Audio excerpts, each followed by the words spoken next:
ये है देवेंद्र पांडे, ये बताएंगे इन्होंने तैयारी किया है 10 साल, और 10 साल तैयारी करने के बाद भी ये बेरोजगार हैं। तो दोस्तों ये बताएंगे हमको कि बेरोजगारी झेलने में क्या दर्द होता है। बताइए पंडित जी, आपको कैसा, आपका सफ़र कैसा रहा बेरोजगारी के दौरान? बेरोजगारी के दौरान का सफ़र का आप हाल मत पूछिए, बस ये समझिए कि बेरोजगारों का दर्द कोई नहीं समझ पाएगा। तो बाकी आप कैसे कैसे संघर्ष किए? किस क्षेत्र में संघर्ष करना? पढ़ाई के क्षेत्र में। पढ़ाई के क्षेत्र में बहुत से संघर्ष झेलने को मिला है। पहला संघर्ष तो ये होता है कि भाई आप कहीं घर से निकल कर जाते हैं पढ़ने के लिए, तो खुद बनाना खाना पड़ता है पढ़ाई के बाद, और पढ़ाई करनी पड़ती है। पढ़ाई करके आप दिन रात मेहनत करते हैं, उसके बाद भी आपको सफलता नहीं मिलती। कभी वैकेंसी आती है, कभी वैकेंसी आती ही नहीं है, और वैकेंसी आएगी भी तो उसमें धांधलियाँ हो जाती हैं। धांधली जब हो जाती है तो आप पढ़े लिखे होकर भी बेरोजगार की तरफ घूमना पड़ता है आपको, क्योंकि आप उस दायरे में आ ही नहीं पाएंगे। पांडे जी ऐसे पूछना चाहेंगे कि आप आज तक आपने कितने फॉर्म भरे? वो तो मत पूछिए, इतने फॉर्म भरे, मतलब फॉर्म की गिनती नहीं है? गिनती नहीं है। आप ये बताएंगे क्या कि आपने कितने में प्री मेंस क्वालिफाई किया? 2 3 4। देखिए मैं पहले तो जो है बैंक के लिए पढ़ाई करता था। हाँ। और बैंक फिर क्या हुआ कि मुझे सफलता बैंक में थोड़ी नहीं मिली। प्री व्री होता था, मेंस नहीं हुआ। उसके बाद हमने छोड़ दिया बैंक को और आ गए यूपीपीसीएस देने के लिए। अच्छा। इसमें भी प्री क्लियर हो जाता था, मेंस हो नहीं पाता था। उसके बाद धीरे धीरे जो है उम्र भी बढ़ती चली जा रही थी, समस्याएं भी आ रही थी। तो क्या बताएं, अभी भी देर लगे हुए हैं, देखिए आगे क्या होता है। तो पीसीएस में आपने कितनी बार प्री निकाला, कितनी बार मेंस निकाला? मेंस नहीं निकाले, प्री 3-4 बार हुआ है, मेंस एक बार नहीं हुआ। तो मेंस के लिए कोई कोचिंग वोचिंग लिए? नहीं, कोचिंग नहीं, सेल्फ स्टडी करते। अच्छा पंडित जी, कोचिंग क्यों नहीं लिए? ये आर्थिक व्यवस्था सबकी एक जैसी नहीं ना होती है। अच्छा, मतलब घर पे किसी का सपोर्ट नहीं रहा?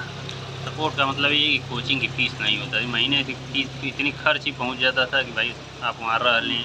मतलब पिताजी कैसे भी आपका रूम रेंट दे देते थे? हाँ, बाकी घर से चावल दाल लेके चले जाते थे, काम आपका चल जाता था। पंडित जी ये बताना चाहेंगे क्या कि दर्शकों को पुलिस की तैयारी में मतलब क्या चाहिए, कैसे करना चाहिए उनको? देखिए पुलिस की तैयारी, चाहे किसी क्षेत्र की आप तैयारी कर रहे हैं तो आप तैयारी अच्छे से कीजिए और दुनियादारी से थोड़ा कम मतलब रखिए। अगर आप अच्छे से पढ़ाई कर रहे हैं तो कोशिश करिए कि बेहतर कर जाने की, क्योंकि लोग ज़्यादा आपसे ज़्यादा लगे हुए हैं उसको लीक कराने के लिए। आप बहुत मेहनत कर रहे हैं, ज़रूरी नहीं है कि आपको सफलता मिल ही जाए, चाहे कोई भी किसी को सफलता मिले। तो आप एक्स्ट्रा ऑर्डिनरी आपको बनना पड़ेगा, थोड़ा अच्छे से पढ़ाई करनी पड़ेगी, ताकि जो है लीक कराने, अगर लीक होता भी है तो आप उस दायरे को पार कर लें, आप उस दायरे में आ जाएं। हाँ, और बहुत कम समय के लिए आप लगें, इसलिए कि बहुत ज़्यादा समय तक आप लगे रहेंगे तो पता चलेगा फिर बेरोजगारी को आपको भी झेलना पड़ेगा। आपको लग रहा है कि अगर सफलता मिल जाएगी तो लगे रहिए, वरना छोड़ छाड़ के आप कमाने निकल। अच्छा, क्या आप बताना चाहेंगे कि अगर कोई लड़का पुलिस की तैयारी तन मन धन से कर रहा है तो उसको कितने घंटे पढ़ाई करने की ज़रूरत होगी? फिलहाल में देखिए परीक्षा तो नज़दीक आ गई है, फिर भी कम से कम 6 घंटे 7 घंटे तो उसको पढ़ना चाहिए। अच्छा, अच्छे से टाइम अब 24 घंटे में 6-7 घंटा तो आराम से उसको पढ़ लेना चाहिए, पर्याप्त है उसके लिए। अच्छा ये बताएंगे क्या कि उनको रिवीजन करने की ज़रूरत है या नया पढ़ने की ज़रूरत है? नहीं, रिवीजन जितना ज़्यादा से ज़्यादा हो सके रिवीजन करें। रिवीजन क्योंकि जो पीछे पढ़े हैं उसका बस रिवीजन करते रहें, और करंट में जितना अपडेट देना है करंट वाले उस अपडेट उसको अपडेट लेते रहें। क्या ये भी बताएंगे क्या कि उन लड़कों को ज़्यादा से ज़्यादा प्रैक्टिस करना चाहिए, प्रैक्टिस सेट मारना चाहिए? हाँ, प्रैक्टिस सेट अगर करते रहेंगे तो बेहतर होगा, परफॉर्मेंस बढ़ता जाएगा आपका, और उनका जो है कॉन्फिडेंस लेवल बढ़ता जाएगा। क्या आप बताएंगे कि एक पुलिस वाले अभ्यर्थी को पुलिस का एग्ज़ाम होने से पहले कितनी प्रैक्टिस सेट मार लेना चाहिए? देखिए ज़्यादा अगर प्रैक्टिस सेट करता है, जितना देखिए अभ्यास से आप अगर निरंतर अभ्यास कर रहे हैं आप, तो आपके लिए बेहतर है। जितना हो सके उतना मार लीजिए, अच्छे कोई आपको जो है क्वेश्चन मिल जाएंगे पढ़ने के लिए, देखने के लिए, हो सकता है उसमें से कुछ आ भी जाए आपको। और एक बात ये बताना चाहेंगे कि मान लीजिए जो लड़का पढ़ाई के साथ प्यार भी कर रहा है तो उसको क्या करना चाहिए?